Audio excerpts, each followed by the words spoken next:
Alright, here we go. Let's dive straight into the fog-filled chaos of the Battle of Germantown, October 4th, 1777. This one is a wild mix of daring plans, surprise attacks, and one unfortunate mansion-turned-fortress that becomes the focal point of some pretty intense fighting. If you're picturing this as an epic, movie-worthy clash, you're absolutely on the right track. Just to set the stage, the Continental Army, under George Washington, had just suffered a significant defeat at Brandywine in September, losing control of Philadelphia to the British under General William Howe. For the British, Philly wasn't just any city, it was a strategic capital and a morale booster for Loyalist sympathizers. Washington, though, wasn't about to give up the fight even with his forces still licking their wounds from Brandywine. Instead, he set his sights on a daring counterattack. Washington's plan: hit Germantown, a small area just outside of Philadelphia, where Howe's forces were stationed. But there's a catch. The plan is complex. Washington splits his forces into 4 separate columns, intending to converge simultaneously on the British at dawn for a surprise assault. If everything goes right, it's a brilliant maneuver that could swing the momentum back to the Americans. But if things go wrong, well, let's just say war has a way of chewing up even the best-laid plans. Early on the morning of October 4th, Washington's army begins advancing through a dense fog that blankets the landscape. It's the kind of thick fog where you can barely see a few feet ahead, a perfect cover for a sneak attack, but also a recipe for chaos if things get off track. The Continental Army is moving in, divided into 4 columns, each coming from a different direction with the goal of hitting Germantown all at once. Washington is hoping for a quick and decisive strike, but almost immediately, the fog makes coordination a nightmare. As the American forces move in, they start bumping into unexpected pockets of British soldiers who weren't exactly where they were supposed to be. This creates confusion, and pretty soon some of Washington's men are accidentally firing at each other, mistaking friendly forces for the enemy. It's a classic case of fog of war, both literal and metaphorical, and it's wreaking havoc on Washington's intricate plan. One of the defining moments of the battle takes place at Cliveden, a large stone mansion that just so happens to be in the middle of the American advance.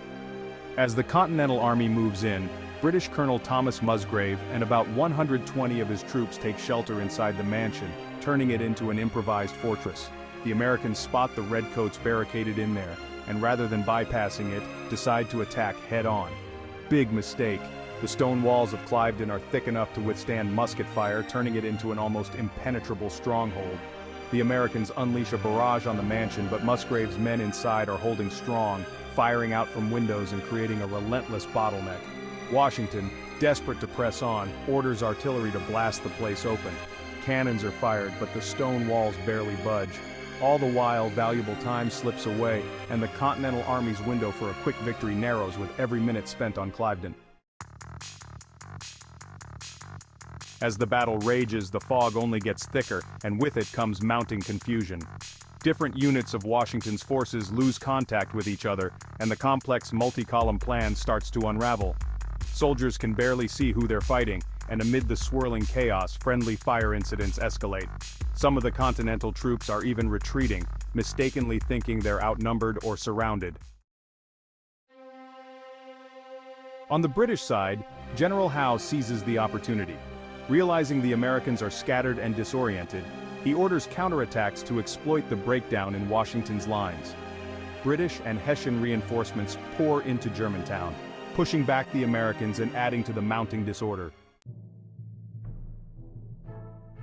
Despite the setbacks, Washington refuses to give up. He orders his men to make one final push toward Germantown center, determined to salvage the battle. For a moment it looks like they might break through, but the fog, the fortified mansion, and the sheer chaos of the scene make it impossible. The Continental Army, exhausted and scattered, can't hold the line any longer. Washington, seeing the writing on the wall, reluctantly orders a retreat.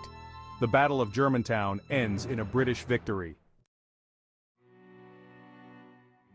But here's the twist. Even though Washington's plan didn't succeed, the audacity of the attack impresses France, who is watching the revolution unfold closely. The American army may have lost the battle, but their tenacity signals to potential allies that they're a force worth supporting.